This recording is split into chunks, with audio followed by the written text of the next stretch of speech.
Bismillahirrahmanirrahim. Assalamualaikum warahmatullahi wabarakatuh.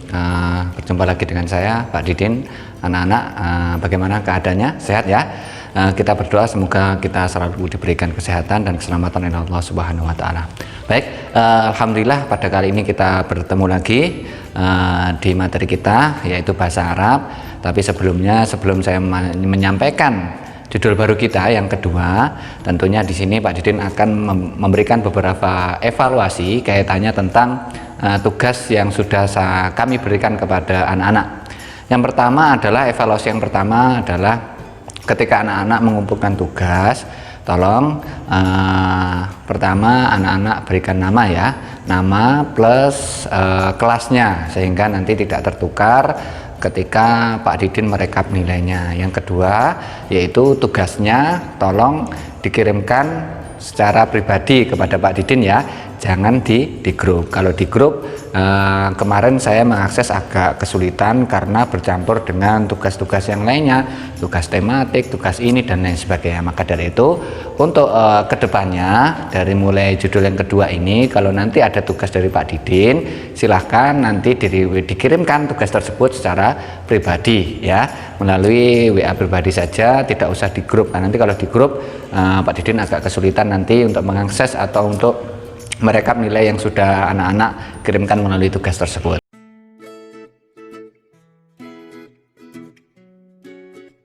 Untuk evaluasi yang ketiga anak-anak, Pak Didin akan memberikan pembetulan dari seluruh latihan yang anak-anak sudah kerjakan 2 minggu sebelumnya.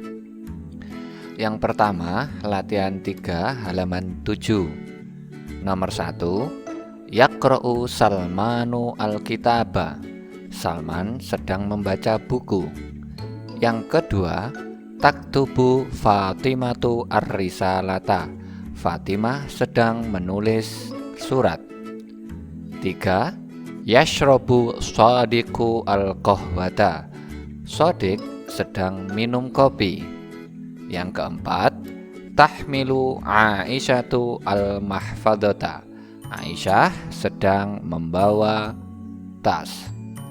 Yang kelima, Yadhabu Muhammadun ilal madrasati. Muhammad sedang pergi ke sekolah. Silakan anak-anak pause dan kemudian dibetulkan jawabannya. Kalau perlu ditulis artinya.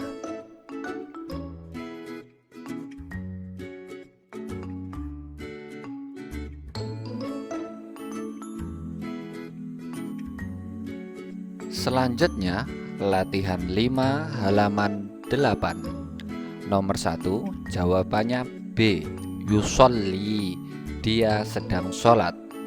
Nomor 2, A, yadrusu, dia sedang belajar.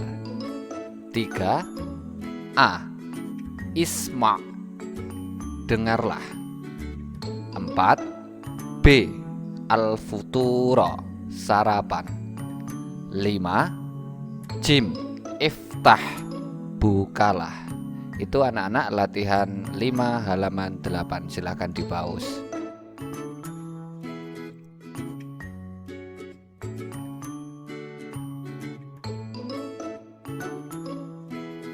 Selanjutnya anak-anak kita beranjak ke latihan 9 halaman 13. Nomor 1, La'iba yal'abu. Contoh kalimatnya, Yal'abu Ahmadu fil maidani. Ahmad sedang bermain di lapangan. Itu untuk laki-laki Ahmad. Adapun untuk perempuan, Tal'abu Fatimatu amamal fasli. Fatimah sedang bermain di depan kelas. Nomor 2, Dakhola yadkhulu. Kalimatnya, yadkhulu at-tilmidhu al-madrasata. Seorang murid sedang masuk sekolahan. Untuk yang perempuan, contohnya tadkhulu al-ustadzatu al-fasla. Ustazah atau guru perempuan sedang masuk kelas. Itu latihan 09 nomor 7. Yang selanjutnya nomor 8, raja'a yarji'u. Kalimatnya yarji'u al-ustadzu minal madrasati fis sa'ati tsalisati masaan. Seorang guru pulang atau kembali dari sekolahan pukul 3 sore hari. Untuk perempuan, tarji'ul fallahatu minal mazra'ati masaan. Seorang petani pulang dari sawah sore hari. Demikian anak-anak latihan 09 atau latihan 9 halaman 13, silahkan diperbaiki apabila anak-anak menemukan kesalahan.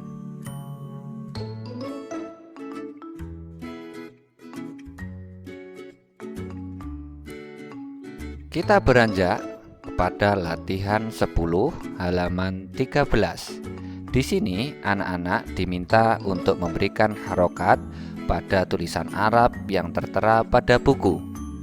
Yang pertama, yaqra'u Hamdanu al-Qur'ana al-Karima ba'da sholati subhi. Hamdan sedang membaca Al-Quran setelah sholat subuh. Itu nomor 3. Yatawadda'u Hasanun qabla sholati. Hasan sedang berwudu sebelum sholat. Itu nomor 4. Adapun yang nomor 5 adalah ya Sulaimanu nam fi ghurfatika. Wahai Sulaiman, tidurlah di kamarmu. Itulah anak-anak latihan 10 halaman 13. Silahkan di-pause dulu dan dibetulkan jawabannya.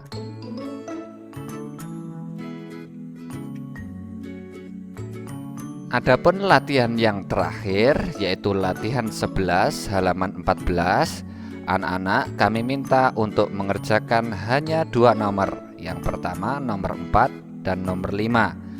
Adapun nomor 4, terjemahan dari tulisan Arab yang tertera pada buku tersebut adalah sebagai berikut.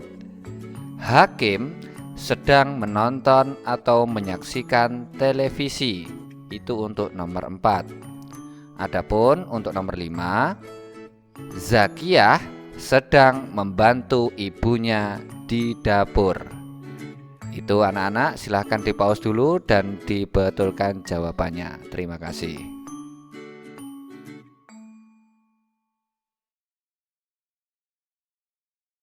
Baiklah anak-anak, tanpa memperpanjang waktu, pada pertemuan kali ini Pak Didin ingin membahas tentang judul yang kedua kita, yaitu tentang as-sa'atu. Baik, silahkan ikuti anak-anak. As-sa'atu apa? As-sa'atu. Ya, ini as-sa'atu.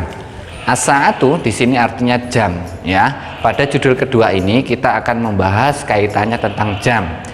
Mungkin kita semuanya sudah hafal, ya, kita semuanya sudah tahu hitungan jam dalam bahasa Indonesia, tetapi dalam bahasa Arab hitungan jam atau pukul jam itu dibahas atau di sini dinyatakan dalam bentuk bertingkat. Suatu contoh seperti ini, pukul 1 ya, pukul 13.00. Ini artinya pukul 1 siang. Jadi di sini dinyatakan dalam bentuk bilangan bertingkat as-sa'atul wahidatu, ya, as-sa'atul wahidatu.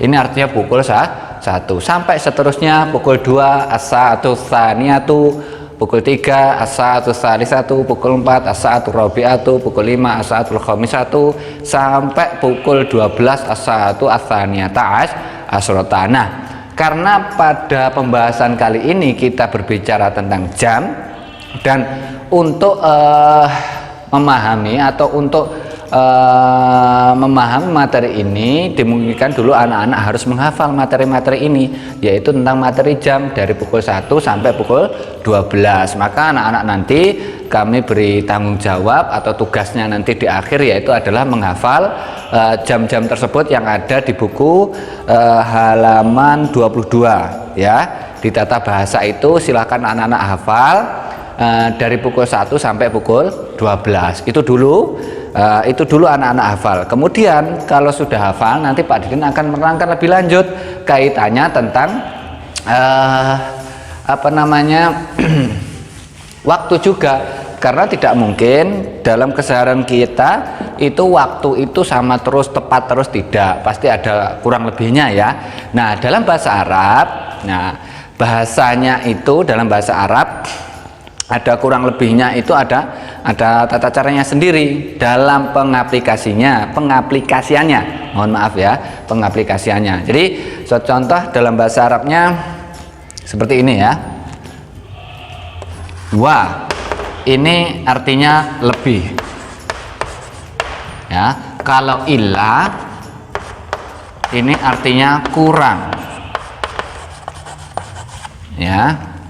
Kemudian yang selanjutnya keterangan waktu, yaitu sobahan artinya pagi, naharon artinya siang, masaan artinya sore, dan yang terakhir lailan artinya malam. Nah, sebelum saya melanjutkan, tentunya kalau misalnya penggunaan kalimat ya anak-anak ya, tentunya ini harus sesuai dengan konteks kalimatnya. Jadi kalau misalnya kita menggunakan kalimat wa ya, dalam konteks penggunaan kalimat itu berkaitan dengan jam, maka artinya adalah lebih. Tapi selain itu, arti wa itu sebenarnya dan. Maka kita harus hati-hati dalam meletakkan atau dalam membuat sebuah kalimat, khususnya dalam bahasa Arab. Satu contoh seperti gini. Pukul 1 lebih 15. As-sa'atul wahidatu warruba'u ya. Itu pukul 1 lebih 15 atau pukul 1 lebih seperempat. Tetapi kata wa ini kalau misalnya kita pakaikan dalam sebuah kalimat yang di situ tidak ada keterangan jamnya, maka dia berfungsi menjadi dan ya. Ana wa Aisyah nadhabu ilal madrasati. Saya dan Aisyah pergi ke sekolah. Ini perbedaannya. Maka anak-anak harus hati-hati apabila nanti diminta untuk membuat sebuah kalimat dan di situ ada kata wa. Yang kedua yaitu illa. Illa juga sama. Kalau misalnya dalam konteks pembuatan kalimat khususnya untuk jam, di sini artinya kurang, ya. Tetapi kalau dalam sebuah kalimat yang lain, maka illa ini berfungsi sebagai pengecualian. Suatu contoh, kita mengambil ayat Al-Quran dalam surat Al-Asr, wal asri innal insana lafi khusrin illal ladina amanu wa amilus solihati wa tawassaw bil haqqi wa tawassaw bis sabr. Wal asri, demi masa sesungguhnya manusia itu dalam keadaan yang rugi. Illal ladina amanu, illa di situ artinya adalah pengecualian, kecuali orang-orang yang beriman dan saling menasihati dalam kebaikan dan kesabaran. Ini fungsinya ilah. Tetapi ilah dalam bahasa, dalam konteks di sini, di situ adalah jam. Maka di sini artinya kurang. Suatu contoh dalam penggunaan bahasa di dalam jam ya. Misalnya pukul 9 kurang seperempat. As-sa'atu tasi'atu illa rubu'u ya. Jam 9 kurang seperempat. Sampai di sini bisa dipahami anak-anak ya. Maka ketika nanti kita menggunakan atau ketika kita nanti membuat sebuah kalimat, anak-anak harus memahami hal itu.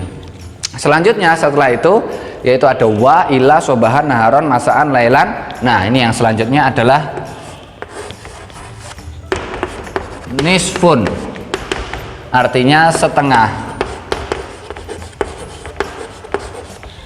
ya.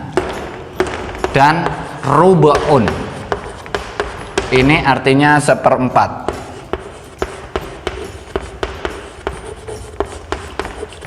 Nah, ini dia. Jadi seperti yang kita ketahui, jam itu kan nggak pasti, nggak harus tepat ya anak-anak ya. Kadang jam 10 lebih seperempat, setengah 11, jam setengah 12 dan lain sebagainya. Maka bilangan-bilangan ini membantu kita dalam menerjemahkan ke dalam bahasa Arab. Terus Pak Didin, gimana kalau misalnya jam tersebut menunjukkan lebih 5, lebih 7, lebih 8 dan lain sebagainya. Kita kembalikan kepada bentuk dari kalimat menitnya. Nah, ini saya tambahi ya. Maka saya tambahi di sini. Di sini anak-anak perlu ketahui bahwa menit dalam bahasa Arab itu dinamakan, mohon maaf, daqiqatun. Ya. Nah, ini menit. Mohon maaf anak-anak, tulisannya kurang jelas karena kapurnya sangat sangat keras. Karena sudah lama tidak terpakai, lama juga tidak dibuat untuk menulis sehingga kapurnya keras. Nah, daqiqatun. Maka kalau misalnya tadi anak-anak mengamati jam, misalnya jam 10 lebih 5 itu nanti daqiqatun karena dia bentuknya mu'annas, maka kita kembalikan kepada bentuk mu'annasnya. Suatu contoh misalnya gini, misalnya jam 9 lebih 5 ya. Jam 9 lebih 5 itu bisa kita terjemahkan as-sa'atu tasi'atu wa khamsa daqaiqa. Jadi jam 9 lebih 5 menit. Ya, itu ya anak-anak ya, sebagai gambaran nanti ketika kita menerjemahkan beberapa kata kaitannya tentang pembelajaran bahasa Arab khususnya jam as-sa'atu. Yang pertama yang anak-anak harus ingat bahwa untuk dalam bahasa Arab itu dinyatakan dalam bilangan bertingkat ya jamnya. Kemudian ada beberapa hal yang anak-anak harus kuasai juga, yaitu ini yang saya tulis, wa ila subahan naharon masaan lailan niswun rubu'un daqiqatun. Nah, ini semuanya tidak bisa kita aplikasikan kalau kita tidak hafal. Maka tadi anak-anak tahap pertama, yang pertama yang harus anak-anak kuasai yaitu harus menghafal jam-jam tersebut pada halaman 22 ya, di tata bahasa itu halaman 22 sampai 23. Nah, selanjutnya ini bisa dicatat juga di dalam buku tulis masing-masing, kemudian juga dihafalkan. Nanti untuk setorannya bagaimana Pak Didin? Untuk setorannya silahkan nanti anak-anak direkam ya. Tentunya di sini anak-anak harus jujur tanpa buka buku, kemudian dipandu dengan orang tua, direkam. Apabila sudah hafal nanti dikirimkan melalui WA atau voice note ya. Nanti kemudian akan Pak Didin koreksi apakah betul hafalan anak-anak, mana yang kurang, mana yang salah, nanti akan kami berikan evaluasi. Nah, tentunya itu dengan bantuan orang tua. Kalau misalnya anak-anak untuk kedepannya lebih mudah untuk menghafalkan, Pak Didin punya cara sehingga untuk lebih mudahnya anak-anak menghafal. Jadi kalau menurut saya berdasarkan pengalaman kakak kelas yang kemarin itu mereka menghafalkan dengan mengulangi terus ya. Suatu contoh ini pukul 1 sampai pukul 12 itu mereka ulangi dibaca dengan kencang sampai 5 kali, 6 kali sampai 10 kali. Nah, itu satu metode saja. Mungkin ada banyak metode-metode yang anak-anak suka, mungkin membaca tapi tanpa mengeluarkan suara atau ingin serius dan lain sebagainya. Itu terserah anak-anak, kita kembalikan kepada anak-anak. Yang jelas anak-anak nanti storkan rekaman tersebut kepada Pak Didin sebelum pertemuan yang akan datang. Itu ya anak-anak ya, paham ya. Jadi untuk pertemuan kali ini pembahasan tentang jam, tugasnya yaitu menghafalkan jam halaman 22 dari pukul dari pukul 1 sampai pukul 12. Oke anak-anak, bisa dimengerti ya sampai sini ya. Oke, terima kasih. Baik, itu aja sekiranya pembahasan kita tentang jam, karena tidak ada kaidah yang lain kaitannya tentang jam. Jadi yang pertama di sini ditekankan adalah menghafal. Ya, untuk pemahaman mungkin nanti minggu depan, karena untuk minggu depan kita sudah akan membahas berbagai macam kata kerja. Oke. Saya kira video kali ini saya cukupkan sampai sini pembelajaran kita berkaitan tentang jam. Ini anak-anak kalau menyatat silahkan, bagus, tapi di buku juga sudah ada. Baik, terima kasih. Saya akhiri untuk pertemuan kedua ini. Sampai sini dulu, mohon maaf apabila ada kekurangan dan kesalahan ya anak-anak. Kemudian nanti jangan lupa tugasnya dihafalkan. Itu aja. Demikian dari Pak Didin. Apabila ada hal yang kurang berkenan, kami mohon maaf yang sebesar-besarnya. Astaghfirullahaladzim. Wassalamualaikum warahmatullahi wabarakatuh.